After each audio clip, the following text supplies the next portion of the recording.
तो चलिए फ्रेंड, इस वीडियो में हम लोग हरियाणा बीओई 2025 एग्जाम के दौरान पूछे गए पेपर 1 का नेक्स्ट क्वेश्चन यानी कि 4 का बी लेकर आए हैं। तो इस वीडियो में इस न्यूमेरिकल को हम लोग अच्छे से स्टडी करेंगे, इसका सोल्यूशन देखेंगे। तो हमारे साथ बने रहिएगा, पूरे एंड तक वीडियो देखिएगा, बहुत ही इंफॉर्मेटिव होने वाला है। तो चलिए इस वीडियो को करते हैं स्टार्ट।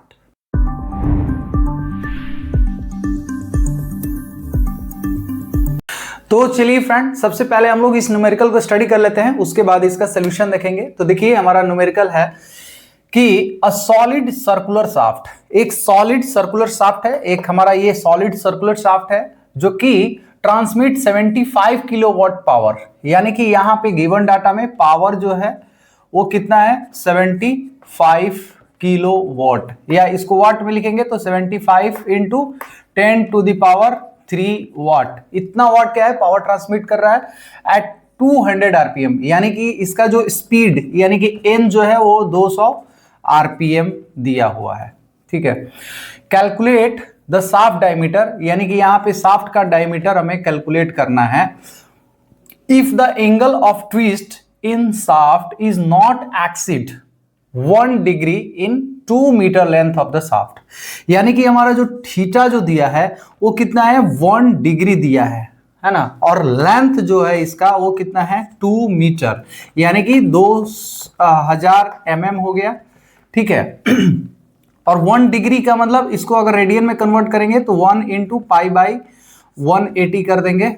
ठीक है, तो ये क्या हो जाएगा रेडियन में हो जाएगा। तो जब हम लोग इसको सॉल्व करेंगे तो हमारा वैल्यू कितना आ जा रहा है, तो देखिए पाई डिवाइड 180, तो ये 0.0175 रेडियन। ठीक है, ये हो गया। अब क्या है, and shear stress is limited to 50 mega pascal, यानी कि यहां पे टाउ जो दिया है टाउ एस वो कितना है 50 मेगा पास्कल।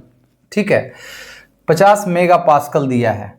ठीक है, तो इसको हम लोग डायरेक्ट क्या लिख सकते हैं 50 न्यूटन पर एमएम स्क्वायर लिख सकते हैं। ठीक है, और जी यानी कि मॉडुलस ऑफ रिजिडिटी इसका जो दिया है जी कितना है तो 100 गीगा पास्कल, यानी कि 100 into 10 to the power 3 newton पर एमएम स्क्वायर।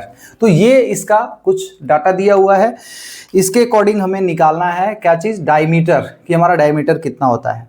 तो देखिए एक बहुत ही सिंपल सा फॉर्मूला होता है जो कि हमारा टॉर्जन इक्वेशन यहां पे हम लोग लगाने वाले हैं। टॉर्जन इक्वेशन,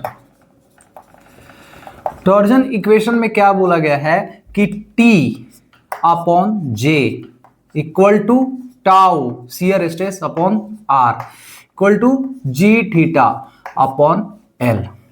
T क्या है टॉर्क है, J polar moment of inertia है, ये शियर स्ट्रेस, ये हमारा शाफ्ट का जो रेडियस है सेंटर से लेके टॉप तक ये रेडियस हो गया, और G जो है ये हमारा मॉडुलस ऑफ रिजिडिटी हो गया, और ये एंगल ऑफ ट्विस्ट, और ये हमारा शाफ्ट का जो लेंथ है वो। तो इसी इक्वेशन से हम लोग क्या करते हैं ये वाला जो है डायमीटर हम लोग कैलकुलेट करेंगे। तो सबसे पहले हमारे यहाँ पे टॉर्क निकालना है, क्योंकि पावर दिया हुआ है और स्पीड दिया है, तो टॉर्क हम लोग कैसे निकालेंगे। तो टॉर्क का भी यहाँ पे एक फॉर्मूला होता है टॉर्क। पहले हम लोग एक पावर का फॉर्मूला होता है उसी से हम लोग टॉर्क निकालते हैं, power equal to 2 pi N T upon 60, ये एक फॉर्मूला होता है। तो यहां पे हम लोग डायरेक्टली इसी फॉर्मूला से टॉर्क निकाल लेते हैं। तो टॉर्क इक्वल टू क्या हो जाएगा, ये P इंटू 60, P इंटू 60 और डिवाइड 2 पाई एन। ठीक है, तो इस फॉर्मूला से हम लोग पहले टॉर्क निकाल लेते हैं, टॉर्क निकाल लेते हैं। तो टॉर्क का हमारा क्या हो जाएगा, तो देखिए टॉर्क इक्वल टू P यहां पे हमारा कितना है 75 into 10 to the power 3 into 60 divide 2 pi का वैल्यू 3.14 इंटू एन हमारा स्पीड 200 दिया है। ठीक है, तो हमारा वैल्यू कितना आ जा रहा है 75,000 बोल दीजिए, और इंटू 60 और डिवाइड 3.14 डिवाइड 2 अगेन डिवाइड 200, तो ये 3582.8 ये किस में आता है? तो न्यूटन मीटर में आता है। और सारा वैल्यू हम लोग एमएम में लिए हैं, तो इसको भी एमएम में हम लोग कन्वर्ट कर लेते हैं। न्यूटन मीटर, इसको अब हम लोग एमएम में कन्वर्ट कर लेते हैं, तो ये क्या हो जाएगा? 3582800, तो ये क्या हो जाएगा? न्यूटन एमएम हो जाएगा।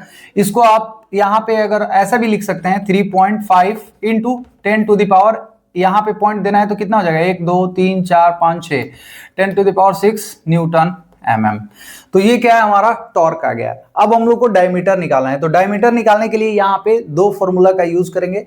एक फॉर्मूला हमारा इससे होगा और दूसरा हमारा ये वाला जो है इससे, ठीक है। तो सबसे पहले हम लोग ये वाला देखते हैं, इसको हम लोग बोलते हैं स्ट्रेंथ क्राइटेरिया। स्ट्रेंथ क्राइटेरिया से पहले हम लोग निकालते हैं स्ट्रेंथ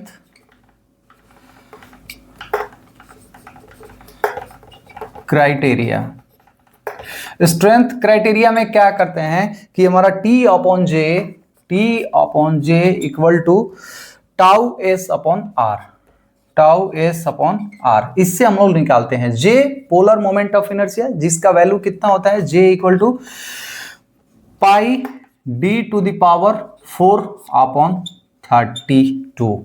ये हमारा पोलर मोमेंट ऑफ इनर्शिया का जो है सॉलिड शाफ्ट के लिए वैल्यू होता है। तो ये सारा वैल्यू हम लोग यहाँ पे रख के देखते हैं कि हमारा कितना आ रहा है। तो देखिए टाउ, अभी हमें यहाँ पे निकालना क्या है? पहले हम लोग सारा वैल्यू रख देते हैं। T torque divide pi D to the power 4 और ये क्या है? 32, ठीक है, इक्वल टू टाउ एस, यानी कि हमारा शियर स्ट्रेस हमारा कितना आया है? टाउ एस का वैल्यू ये हमारा ऑलरेडी दिया है 50, तो यहाँ पे आप रख दीजिए 50 अपॉन आर। रेडियस को आप d/2 लिख सकते हैं, ठीक है। तो ये d इससे कट गया तो 1 हो गया, और इधर से कर देंगे तो ये क्या हो जाएगा? 16 हो जाएगा, ठीक है। तो ये d के पावर क्यूब हो गया। तो अब हमारा ये 16 ऊपर चला गया, तो हमारा वैल्यू कितना हो जाएगा? 16t divide pi D cube equal to ये क्या हो जाएगा? 50, ठीक है। तो हमें क्या निकालना है? डी क्यूब निकालना है। तो डी क्यूब इक्वल टू क्या हो जाएगा? ये वैल्यू हमारा 16 इंटू टी और डिवाइड पाई इंटू 50, ये हो जाएगा, ठीक है। अब टी के जगह पे हम लोग टी का वैल्यू जो आया है ये वाला रख देते हैं। तो इसको मैं यहाँ पे काट के 3.58 इंटू 10 टू द पावर 6 कर देते हैं। तो हमारा कितना आ जा रहा है? 3.58 इंटू 10 टू द पावर 6 और इंटू 16 डिवाइड 50 और अगेन डिवाइड 3.14, ठीक है। तो ये समथिंग आ गया। अब इसका जब हम लोग क्यूब हटाएंगे तो इसका क्यूब रूट ऑफ समथिंग हो जाएगा डी निकालने के लिए। तो इसका क्यूब रूट निकालना है अब। तो क्यूब रूट करेंगे तो 71.4 mm जो है इसका डायमीटर आ गया स्ट्रेंथ क्राइटेरिया से, ठीक है ना। अब हम लोग क्या करेंगे? इससे कंपेयर करेंगे, क्योंकि हमारा एंगल ऑफ ट्विस्ट दिया है तो हम लोग इसको बोलते हैं रिजिडिटी क्राइटेरिया। तो अब हम लोग रिजिडिटी क्राइटेरिया से देखेंगे इसका डायमीटर कितना रहा है। रिजिडिटी क्राइटेरिया, इसमें क्या करेंगे? T upon J equal to G theta upon L कर देंगे, ठीक है। अब यहाँ पे फिर वही T के जगह पे T इसका pi D to the power 4 upon 32 equal to G का वैल्यू हमारा मॉडुलस ऑफ रिजिडिटी ऑलरेडी हमारा 100 इंटू 10 टू द पावर 3 दिया है। तो ये लिख दीजिए 100 into 10 to the power 3 into theta का वैल्यू हमारा ऑलरेडी यहाँ पे हम लोग रेडियन में कैलकुलेट किए हैं 0.0175 और डिवाइड एल हमारा 2000, एल जो है हमारा 2000 ये वाला 2000 mm है, ठीक है। टी के जगह पे हम लोग टी का वैल्यू रख देते हैं। टी का वैल्यू हमारा कितना आया है? 3.5 इंटू 10 टू द पावर 6, ठीक है।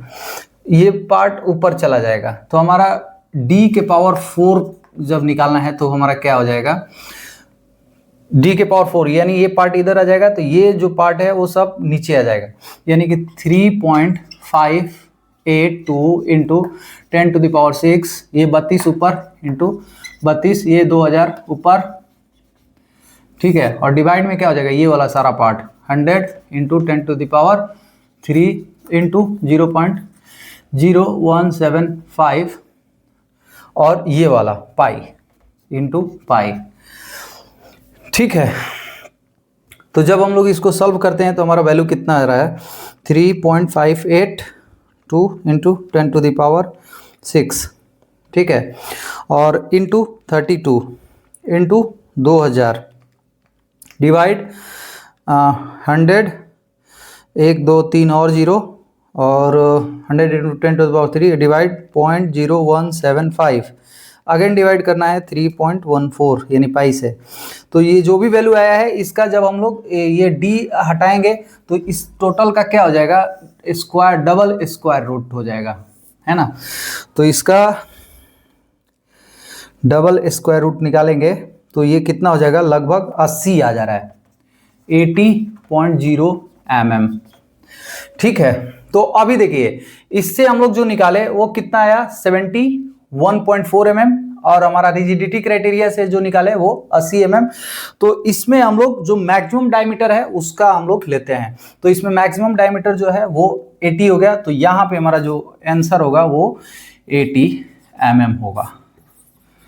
तो इस तरह से ये था एक छोटा सा, उम्मीद करता हूँ ये न्यूमेरिकल आप लोग को अच्छे से समझ में आ गया होगा। अगर मेरा वीडियो आप लोग को अच्छा लगा, इन्फॉर्मेटिव लगा, तो प्लीज मेरे वीडियो को लाइक कर दीजिए। अगर मेरे चैनल पर अपन डिस्कशन में नए हैं तो प्लीज मेरे चैनल को सब्सक्राइब कर दीजिए। तो चलिए friends, thank you so much.